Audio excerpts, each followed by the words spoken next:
Hey guys, I'm kind of back. No, I am back. I had to take a little holiday and deal with some personal issues. I'm going to dive into that. I'm going to give you a little bit of a life update. I'm doing this on my web camera because it's easier and I just want to get this first video out of the way and over with. So, the very first thing I want to tell you guys is if you've been following me or Ken for the past 5 years, you know in 2019 we had a lot of traumatic things happen, along with a lot of beautiful things happen. It was a very weird year of transitions, and we were tested a lot. Our marriage was tested.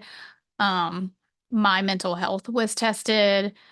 It was a lot. So in 2019, the clinic fire happened in April. I was like 6 weeks pregnant, and I had to go through IVF to get pregnant with Beckett. I was high risk, and I was very stressed out, and it was like a day-to-day battle of whether or not I was going to be able to carry the baby full term. It's very stressful.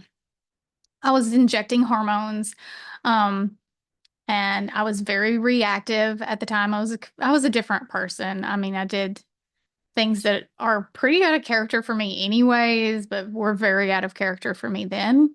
And I have come to terms with that, because of the way I reacted to people saying things that like I just no longer hold people account.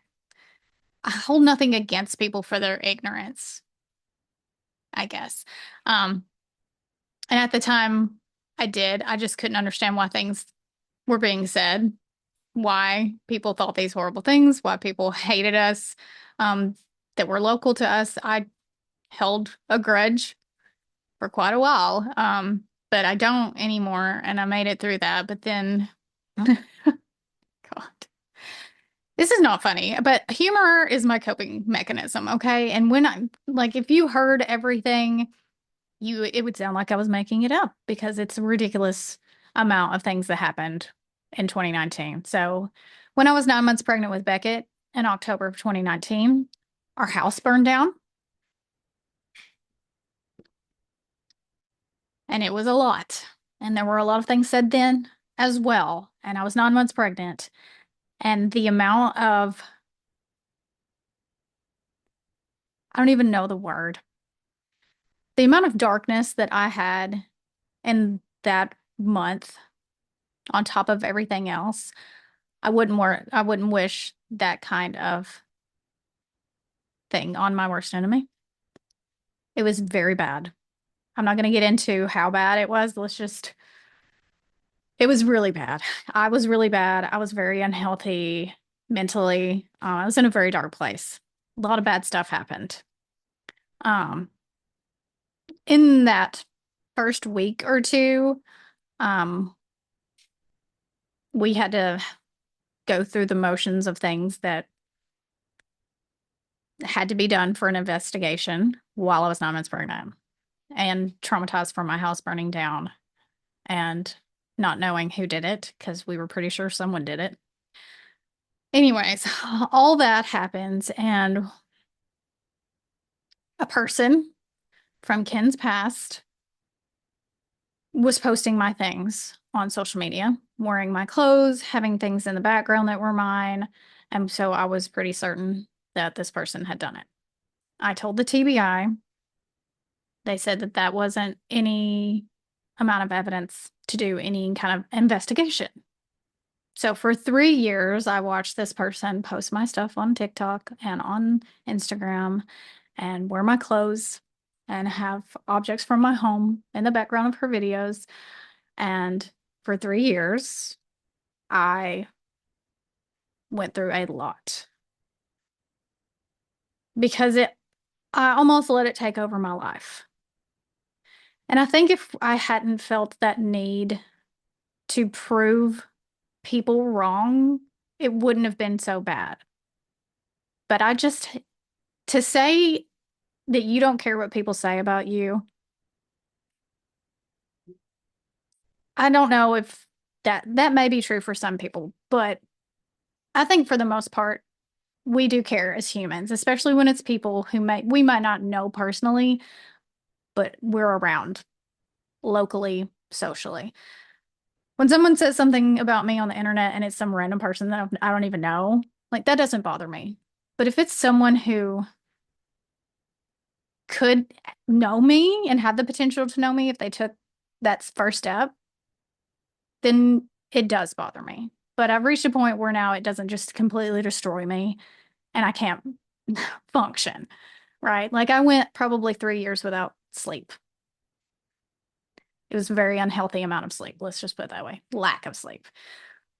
So I spent 3 years trying to help the TBI figure this out because I felt in my heart I knew who did it and this person lived here.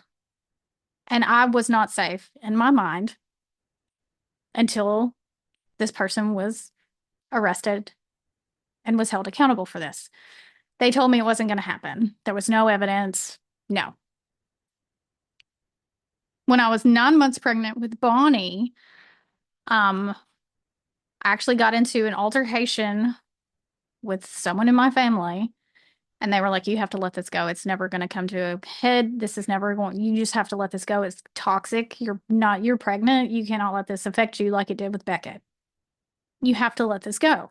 And so I did. Well, I tried to. And I'm not kidding. Within 3 days, we had the TBI, which is the Tennessee Bureau of Investigation, pull in our driveway and say we have a search warrant for this person's house, which we were super shocked. So I was shocked because I was like, I've been telling you as this person and you didn't do anything. How are you able to do something now? So this person was having a relationship with this married person locally, and something happened between them, and he turned her in. So apparently she confessed. This is all in the documentation. How she did it, when she did it, that she went more than once and the first time didn't take, so she went back a second time to finish the job. What she took, who helped her do it, and then she took him to her house and showed him everything that she took and where she kept it in her house. And when he turned her in, he told them all of these details. And that is how they got a search warrant. And when they went into the house to get the objects that he said, we had to tell them yes or no. But they wouldn't just show us what was there. They would show me a part of something and say, can you identify just this part of this object? And I could, obviously. And then they asked this person if we could come into the house and look for our own things. She said yes, on the record, that we could go in there.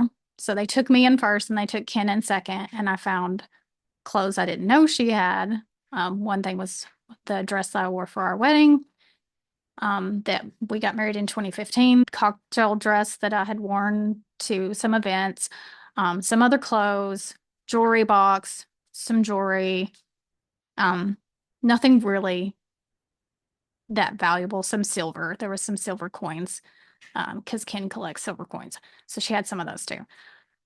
And so all of this was put into evidence and locked away in some cage somewhere, I guess. And they indicted her and her accomplice on arson charges and a whole list of other things too.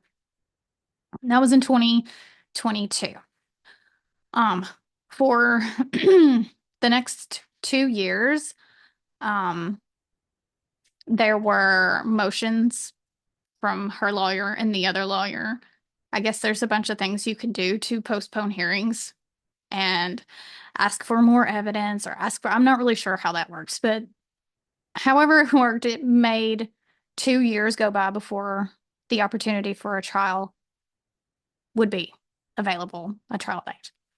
So they finally set the trial date a few months ago. The local DA had to recuse himself because someone assaulted her and she was a victim of another crime. So the DA had to recuse himself, and they got a DA out of Memphis, Tennessee. So the Memphis, Tennessee people overtook it and they offered her a plea deal. And they set a court date. So the court date was the end of October of this year. And the deadline for her to take a plea was in September. The day before the deadline, she accepted a plea deal for 10 years with the eligibility for parole at 30%. Her accomplice accepted a plea deal for 6 years of probation. They're both serving their time, and I'm closing this door. And while I could say so many things, I do not think that that would help me come to peace. I do not think it would help my mental health to continue to argue with people who think that they know whatever they think they know. But I thought I owed you guys a bit of a closing on this because those of you who have been on the journey and seen me go from that person to who I am today and seen all of that, you've heard that this has been an ongoing 5-year investigation that has just come to a close in the past few weeks. I can't say that I am over everything, but I can say that I am ready to just move on with my life. And while I do care that some people say horrible, mean things, I cannot let that ruin my life. I cannot let that keep me from doing my job. I cannot let that from being a mom to my kids. Like, they're going to think what they're going to think. And there's not a thing that I can do to change that. Jesus himself could come down and say, this is what happened. And it's just this. And people would still be like, no, there's more to the story.